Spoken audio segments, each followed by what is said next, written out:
LinkedIn presents.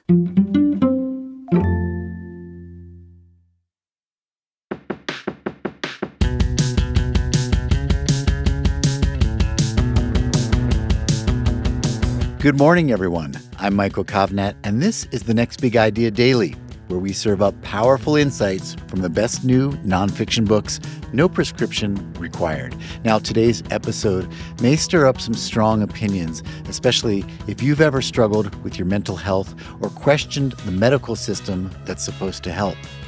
Laura Delano spent 14 years under psychiatric care, working with a variety of diagnosed mental illnesses and trying every drug and therapy that promised to fix her. But eventually, she started wondering, what if the problem wasn't in her brain, but in the system itself? In her searing new memoir, Unshrunk, a story of psychiatric treatment resistance, Laura recounts how she reclaimed her life, not by following doctors' orders, but by learning to trust herself again.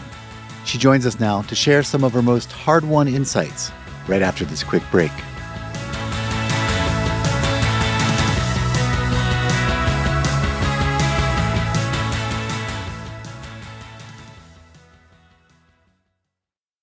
From LinkedIn News, I'm Leah Smart, host of Everyday Better, an award-winning podcast dedicated to personal development. Join me every week for captivating stories and research to find more fulfillment in your work and personal life. Listen to Everyday Better on the LinkedIn Podcast Network, Apple Podcasts, or wherever you get your podcasts.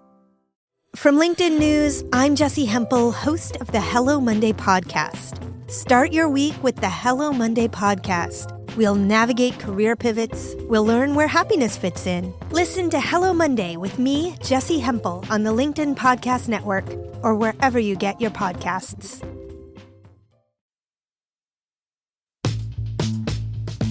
Hi, my name is Laura Delano. I'm an author, speaker, and consultant.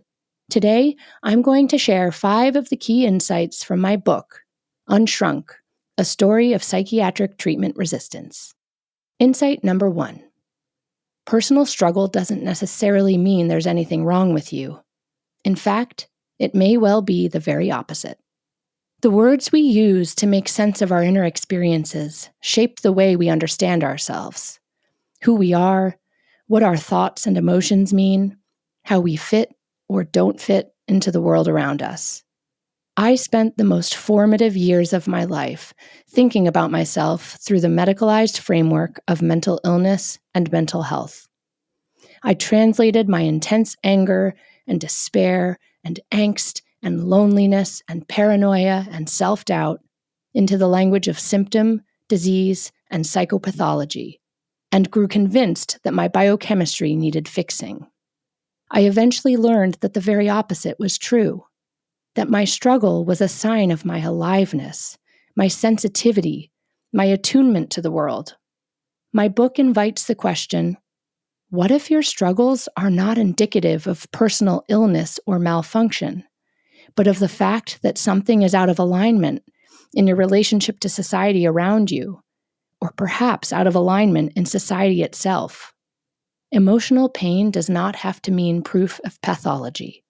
It can also mean that we are fully here and in touch with what's happening to and around us. No one knows you better than you know yourself. During my time in the mental health system, I came to believe that I couldn't trust my mind, that my thoughts and emotions were something to be scared of and managed, rather than tuned into for guidance. My faithful identification with doctor-imposed diagnostic categories arrested my own process of individual meaning-making. What was the sense in cultivating curiosity about why I felt the way I did, when it was simply the result of biological malfunction? I believed that my doctors, with all their qualifications and years of training, were experts on my suffering. Having lost faith in the soundness of my own opinions, I accepted their delineation of my limits and what I would be able to quote-unquote manage as a quote-unquote sick person. I learned to quell the voice inside me that voiced confusion or discomfort or protest, because as a faithful patient, I had internalized the belief that this was all for my own good. When I left the mental health system, I had to undergo a process of recovery. Not in the sense of becoming mentally healthy, so to speak, but in the sense of retrieval, of finding what I'd lost. That lost thing was trust in myself, faith in my ability to navigate and interpret the world on my terms, knowing that I had all the answers I needed within me. Expertise doesn't always come from having letters after your name. We're trained to believe that expertise comes from formal education, from accreditations and positions of prestige in respected institutions. But the word expertise actually comes from the Latin experitus, meaning tried, proved, known through experience. When I decided to come off psychiatric drugs in 2010, I did so with minimal help from my prescriber. Neither of us knew how to safely taper off medications, and I ended up discontinuing 5 drugs in the space of about 6 months, which is essentially going cold turkey and very dangerous. At the time, online communities of people withdrawing from psychiatric drugs were still in their infancy, and so I muddled through withdrawal without knowing what was happening. Since then, online withdrawal communities have increased exponentially, a telling indicator about the lack of understanding and support from medical professionals about psychiatric drug withdrawal. It's been lay people, not scientists, not clinicians, who have developed extensive knowledge about safe tapering methods, all based on their failed and successful attempts to come off their medications. However, since this type of knowledge doesn't come from those with letters after their names or from academic institutions, layperson expertise is often considered invalid. And yet, in the case of psychiatric drug tapering, the science is finally catching up with what lay people have known and been supporting each other with all along. This is just one example of a service that we regularly outsource to professionals that's actually freely available in our own communities. Don't wait until you heal to start living. I spent my 20s in active pursuit of mental health recovery. I felt sure I couldn't focus on living until I made it to this endpoint where I'd feel emotional balance, put-togetherness, and personal arrival. Achieving this state became my North Star. Eventually, in the wake of coming off my meds far too quickly, and in the throes of psychiatric drug withdrawal, I realized I had to stop sitting in the waiting room of my life. It was only by showing up with my mind on fire that I would heal. It was by insisting on putting myself out there in the world and opening up to all the possible moments of feeling connected that I would recover. And not despite feeling unready, but because of it. The objective to living isn't happiness and balance. It's meaning and authenticity.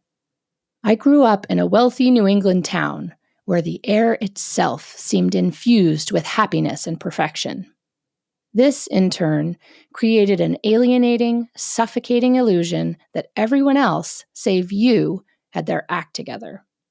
The underlying assumption that I was the only one who hadn't cracked the happiness code was a large part of what drove me to surrender myself to mental health professionals through my teens and 20s.